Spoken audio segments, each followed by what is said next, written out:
Late Night Health continues with our friend Marianne Ryan. She's a physical therapist. She has a master's degree and certified in all kinds of things. She speaks for the Physical Therapy Association, and we're talking about why sit-ups suck. So the first thing I want to know is, Marianne, no pain, no gain. When you do sit-ups, and you do a lot of them, and Daryl and I tried to do 10 each during that break. We didn't make it. He did 8, I did 6.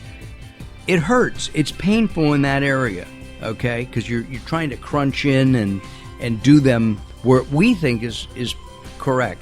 Does it have to hurt to work? No, and the days of no pain, no gain, that was in the 1980s, are over. We've learned that, damage occurs, and if it's painful, you're doing something that's painful and, injurious to the body. So stop. But if I there's pick times up... where you might do some weightlifting if Right. you're using the right form, where you might reach muscle fatigue, and then once you reach muscle fatigue, you're supposed to let it rest for 2 days so that you build up muscle. The muscles build up, and I don't know. There's conflicting studies whether or not that's traditional weightlifting and strengthening exercises, and there's conflicting studies on whether or not that's really the right way to strengthen. So with my patient load, I tell them no pain, no gain is done and over with. But if let's say I'm lifting a barbell for my biceps, mm-hmm. okay, or doing a downward curl for triceps. Mm-hmm. After you do it for a while, as you said, your muscles fatigue and there is pain. It's a dull pain usually.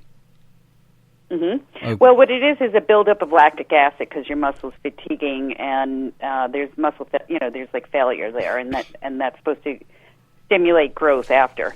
What I advise people is go to the point just before you reach that fatigue, because what happens is as those muscles fatigue, sometimes then you develop different body mechanics that you need to do. You might hold yourself in a funny kind of a different way that might actually put a lot more stress in areas like your back, even though you're exercising your arms. So my advice is to go to the point just before fatigue, and I advise people lighter weights, more repetitions, and also speed is important.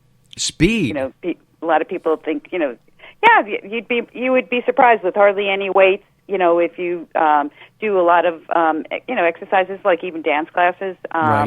with your arms above your head, that builds up muscles just as well as heavy duty lifting. It'll build up muscle definition. And with things like arthritis now, they're saying that weightlifting is really good for you because it helps to alleviate pain and possibly slow down the advances of arthritis. Yeah, because it increases the blood flow. The correct exercises that are not injurious to the joint builds up the blood flow, and which the more your blood flows, the more you heal. And also with osteoporosis, that's a different type of arthritis. That's where the bone density becomes less, and the bones become more porous. And a lot of women after menopause suffer from osteoporosis. And the bones are more brittle too.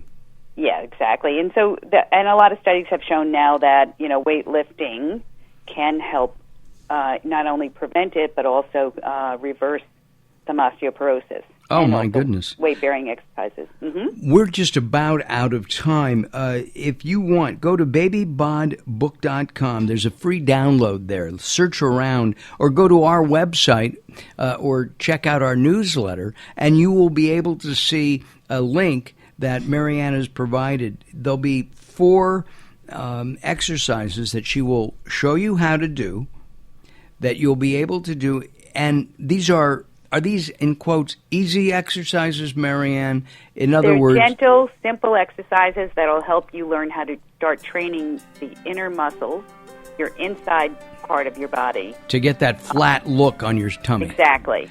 And how long should it take if you did it 10 minutes a day? Less than 10 minutes. Less than 10 minutes a day. 7 days a week?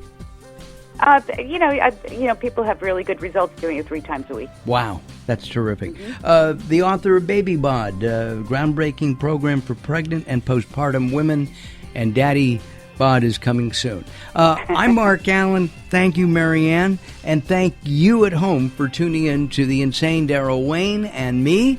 We invite you to have a good week, a great week, and most importantly, a healthy week. Visit us, of course, at latenighthealth.com. We'll see you next time. Bye-bye for now.